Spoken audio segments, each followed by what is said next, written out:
स्वभाव में सबको क्षमा करने की शक्ति हो। माँ पृथ्वी को दत्तात्रेय ने अपना गुरु बनाया। दत्तात्रेय के कितने गुरु थे? 24। ये तो भागवत में वर्णन आता, वो बता रहा हूं ना, अनगिनत थे। उन्होंने पृथ्वी को भी अपना गुरु माना था। पृथ्वी में क्या है? सहन शक्ति और क्षमा, ये गुण है पृथ्वी के। तो पृथ्वी को प्रणाम करने का मतलब कि पृथ्वी जिसको हम प्रणाम करते हैं तो उससे हम वही चीज ग्रहण करते हैं जो उसके पास होता है। समझ गए? वैसे तो अभिवादनशीलस्य नित्यं वृद्धोपसेविनः चत्वारि तस्य वर्धन्ते आयु विद्या यशो बलम। बड़े बुजुर्गों को प्रणाम करने से 4 चीजें बढ़ती हैं। क्या? आयु, विद्या, यश और बल। परंतु जिसके पास जो होगा वो मिलेगा प्रणाम करने से, और जिसके पास कुछ भी नहीं होगा उसके सत्कर्म मिलेंगे आपको प्रणाम करने से। अगर यदा कदा कभी भी कोई सत्कर्म कर लिया होगा तो उसको उसके सत्कर्म का फल आपको मिलेगा प्रणाम करने से। अर्थात कुछ ना कुछ मिलना ही है, आपका जाने वाला कुछ नहीं, कुछ आएगा ही। तो अब उठने के बाद महामंत्र का जाप किए और उसके बाद क्या किए? पृथ्वी को प्रणाम किए। पृथ्वी को प्रणाम करने के बाद आप अपनी दिनचर्या कर सकते हैं। दिनचर्या करने के बाद यदि मान लो किसी को समय नहीं है कि हम ठाकुर सेवा कर पावे या फिर हम प्रभु का भजन कर पावे, सो अभी ठाकुर जी को आपने रात्रि में सुलाया होगा, ठीक है, वो आप किसी से उठवा दो उनको और उनके सामने कुछ ना कुछ प्रसाद रख दो भोजन करने के लिए, क्योंकि ठाकुर जी को भूख बहुत लगती है। उठते ही मैया के पास पहुंच जाते थे मक्खन मांगने के लिए, और अगर थोड़ा भी लेट हो ना तो महाराज रोने लगते। फिर आगे की कथाएं आपको पता ही है भागवत में कैसे कैसे बाल लीलाएं आती भगवान की। तो वहां वो सामग्री रख दीजिए उनके खाने के लिए। समझ गए? इसके बाद फिर आप अपना कार्य कर लीजिए, टिफिन वगैरह, क्योंकि ग्रह के कार्य भी बहुत ज्यादा होते हैं। अब आप अपने दिन काम कर लीजिए, भोजन आदि जो लंच आदि जो बच्चों का टिफिन आज जो बनाना है वो आप बना लीजिए। बना लिया, इसके बाद आप अगर सुबह ही स्नान कर लेती हैं तो ठाकुर जी को खुद ही, यदि बहुत आजकल बहनें हैं जो स्नान सुबह नहीं कर पाती, वो लंच वगैरह ऐसे ही बनाती हैं, ये उनके लिए भी है। देखो भक्ति, जब गोस्वामी पाद जी ने खुद लिख दिया है कि भाव कुभाव अलक अलस अनक आलसहूं नाम जपत मंगल दिशित सहूं, तो फिर आप कैसे भी लो, जो स्नान नहीं करते फिर 10 बजे स्नान करती हैं, उनके लिए भी है भी आप स्नान कर लीजिए। और स्नान करने के बाद अब आप अगर ठंडी है तो गुनगुने पानी से जैसे आपने नहाया है वैसे ही जल से ठाकुर जी को स्नान कराइए। ठाकुर जी को स्नान कराने के बाद फिर उनको, अगर आप पंचामृत वगैरह बनाते हैं तो सही, नहीं तो जल से ही गंगा जल मिला के स्नान करा सकते हैं उनको। और उसके बाद वो चरणोदक साइड में रख दीजिए, ठाकुर जी को अच्छे से पोछिए और उनको जैसे आप मालिश करते हो तेल वगैरह क्रीम वगैरह बॉडी लोशन जो भी आप लगाते हैं, तो ठाकुर जी को भी इत्र की मालिश करिए। समझ गए? उसके बाद उनको भी कपड़े पहनाइए और कपड़े पहनाने के बाद फिर उनको भोग लगाइए और तुलसी दल चढ़ाइए। बहुत माताओं को हमने देखा है ठाकुर जी की खोपड़ी पे चढ़ा देती, सर पे चढ़ा देती तुलसी दल। नहीं, गलत बात है। तुलसी दल ठाकुर जी के चरणों में चढ़ाई जाती है। क्यों? क्यों? क्योंकि पत्नी का सर पे बैठना अच्छा नहीं माना जाता। बोलिए सियावर रामचंद्र भगवान की। तो तुलसी दल ठाकुर जी के हमेशा चरणों में तुलसी, अब भोग लगा दिया। अब भोग लगाने के बाद यदि आपने गुरु बना रखा है तो अब आप बैठ के गुरु मंत्र का जाप करेंगे। 1 माला 11 माला जो भी आपकी सामर्थ्य, जो भी समय हो, ये आपकी दिनचर्या हुई। समझ गए?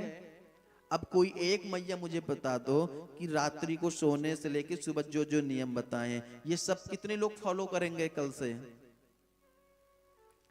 कितने लोग फॉलो करेंगे? अच्छा, जिनके हाथ नहीं उठे तो उनको मैं ना समझूं फिर? अच्छा, तो आज कथा से हम ये सीख लें कि हमें, अच्छा, जीवन में अगर हमने ये कर लिया ना तो बहुत है महाराज।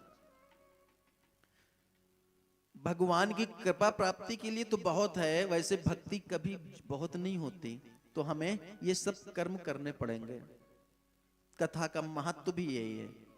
आगे अब कल तक हमने कथा कहां श्रवण करी थी? कल कहां कहां कहां विश्राम हुई थी कथा का? प्रभु ने मां अहिल्या का, और वो मां अहिल्या अपने पति लोक में चली गई गौतम ऋषि के पास, यहां तक कथा हुई थी। अब यहां पर गोस्वामी पाद जी एक बात लिख रहे हैं, जब प्रभु विश्वामित्र जी के साथ आश्रम से चले थे तो वहां पर भी लिखा था हर्षि चलत वृष कृपा निकेता। भगवान हर्ष मतलब प्रसन्नता से चले हैं। हर्ष मतलब प्रसन्न, हर्ष होना, प्रसन्न होना। परंतु यहां पर गोस्वामी पाद जी अब आगे लिख रहे हैं, प्रसन्नता का नाम ही नहीं ले रहे, सिर्फ इतना लिख रहे हैं, चले राम लक्ष्मण मुनि संगा, चले राम निसंगा, चले राम लक्ष्मण मुनि संगा, चले राम लक्ष्मण मुनि संगा, गए जहाँ जग पावनी गंगा, चले जहाँ पावनी गंगा, चले राम लक्ष्मण मुनि संगा। यहाँ पे हर्ष नहीं है भगवान को, क्यों? मन में संकोच है। क्या? कि मैं क्षत्रिय कुल में उत्पन्न हुआ, भले मैं प्रभु ब्रह्म हूं, परंतु हमने कहा है, हमने ही तो कहा है, ब्राह्मणस्य मुखमासीद बाहुराजन्याग्रतः, हमने ही तो कहा है, विप्र प्रसादात् धरणी धरोहम, विप्र प्रसादात् कमलावरोहम, विप्र प्रसादात् अजितार्जितोहम, ओ विप्र प्रसादात् मम राम नाम। मतलब विप्र प्रसादात् धरणी धरोहम, विप्रों के आशीर्वाद से मैंने इस धरा को धारण कर रखा है। धरा मतलब पृथ्वी।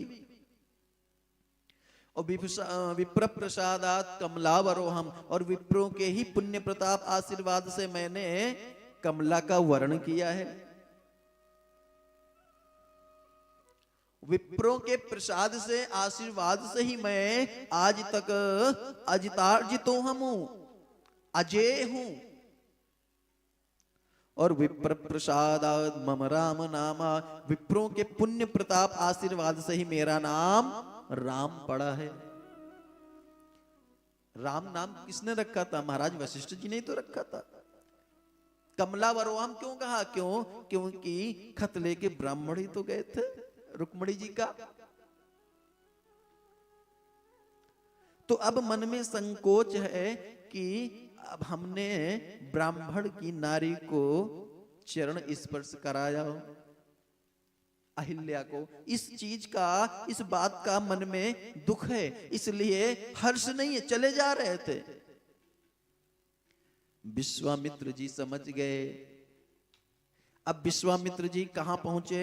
जहां पर मां गंगा बह रही हैं। गोस्वामी पाद जी कहते हैं, गाधी सुन सब कथा सुनाई, गाधी सुन सब कथा सुनाई, गाधी सुन सब कथा सुनाई, गाधी सुन सब कथा सुनाई, जेहि प्रकार सुर सरे महा आई, जेहि प्रकार सुर सरे जग आई।